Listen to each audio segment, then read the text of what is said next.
Okay, it's 2014. I had just graduated college, and I'm at home watching Justin Timberlake on Oprah's Masterclass. He said, "To always be the novice is exciting to me." That really resonated with me, and I thought it perfectly summed up my outlook at the time and how I wanted to approach future things. Am I still a novice? Yes, absolutely. Using that label is just another way for me to acknowledge how much more there is for me to learn. There will always be situations where I don't know how to do something. It's both, humbling and comforting.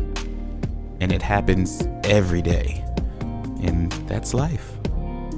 On some level, I will always be a novice. Releasing this project meant the official start of my artistic journey/career. I have this ongoing list of projects that I want to create, and The Novice is the first on that list. As the release date was approaching, I'd be thinking there's no turning back now. I really have to make progress on this list because once I'm in it, I'm in it. And now I think maybe the long wait wasn't about getting ready to release this one EP, but it was me getting ready for the full journey. Now I'm ready to tackle that whole list. And I don't know if I was ready for all that back then. Lately, I've started to zero in on the kind of artist that I see myself becoming. What he looks like, what he sounds like, what he has to say, almost like a character in a series. And this project was the formal introduction to that guy. And I'm happy people got to see him begin his journey. I think I have to say 724, mainly because out of all the songs, it's been around the longest. And I just know how I want to move, how I want to sound. I see every second of the performance already. I have multiple arrangement ideas. And I don't know, I'm just ready to dance. I want to take it back to, the middle school, high school parties. We was in there dancing, sweating, just ugly. I don't know, that's what I'm ready for. I want to eat some choreography up. I'm ready to hit these steps. It's been a minute. So, as a kid, I think I just liked that music made sense to me and that I showed some potential, I guess. And that made me give it more and more attention. I had a lot of social issues growing up, ones that I'm, still unpacking today. You love to see it. And I don't know, I guess I thought if I'm good enough at this thing, then that's what people will focus on. And as I got older, I understood music more than I understood virtually anything else. And it felt very matter of fact. This is what you were sent here to do. This is your lane. You need to just move forward with this.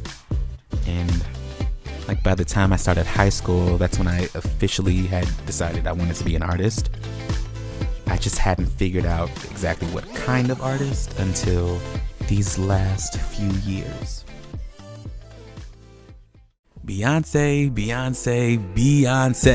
Let's just start there. For anyone who doesn't know, she is my overall number one, excellence across the board. And I have a deep love for Beyonce, the vocal producer. Aside from gospel artists, she was the first person I started studying 16 years ago with that Destiny Fulfilled album. I was already learning theory, but I was obsessed with dissecting her harmonies and BGVs. And I'm still doing it today because the material is there. Brandy is also an otherworldly resource. Those two have quality vocal arrangements on every album. Just dive in and have a good time. Other artists that I've learned from, Mario, Day 26, Tori Kelly, Kirk Franklin, Richard Smallwood. Honestly, so many. I listen to it all the time. It's just not as a fan would. When I'm listening to my stuff, I'm in executive producer mode. I'm thinking about the visual I needed to have, or the choreography I'm trying to do, or the live show, or I'm analyzing it so I can figure out how I want to improve with the next project or whatever. That's what I be on when I'm listening to my stuff. Very, very proud of it. Very proud of it. But I don't know if I can listen like casually. I don't know if I'm in that space yet where I won't be worrying about all that other stuff. Maybe one day. So earlier I said that I finally figured out the kind of artist that I want to be. A huge part of that involves encouraging and empowering messaging. I want people who take the time to listen to my music to feel good about themselves when they're doing that. Like, I want you to feel joy, contentment, positivity, like all that good stuff. In addition to that, these are messages that I know I need to hear as well. I feel like I can say them to myself to boost up my own confidence or to put things into perspective when my emotions are on one.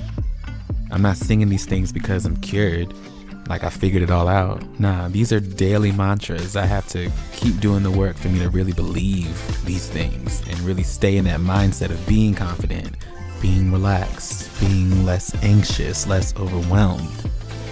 These messages, they're therapeutic for me. I'm gonna say Relief. That was the first song I wrote when I moved to LA back in 2015. I wrote it with Callie and Christine, shout out to them.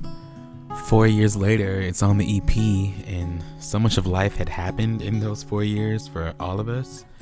And whenever I was thinking about Relief, the song, I was more focused on the technical aspects, which is very typical of me. But there's a lot of heart in that record. And I think the feedback I received was a reminder to make sure that I'm paying attention to the heart. And it reminded me that I'm not alone, no pun intended. Like, I had friends reach out saying, yo, I needed to hear this, or I feel you, I feel seen, or like, we're really all out here at any given moment feeling stressed, scared, othered, and we're really not as alone as we might think we are. I think I've journaled more this year than I ever have.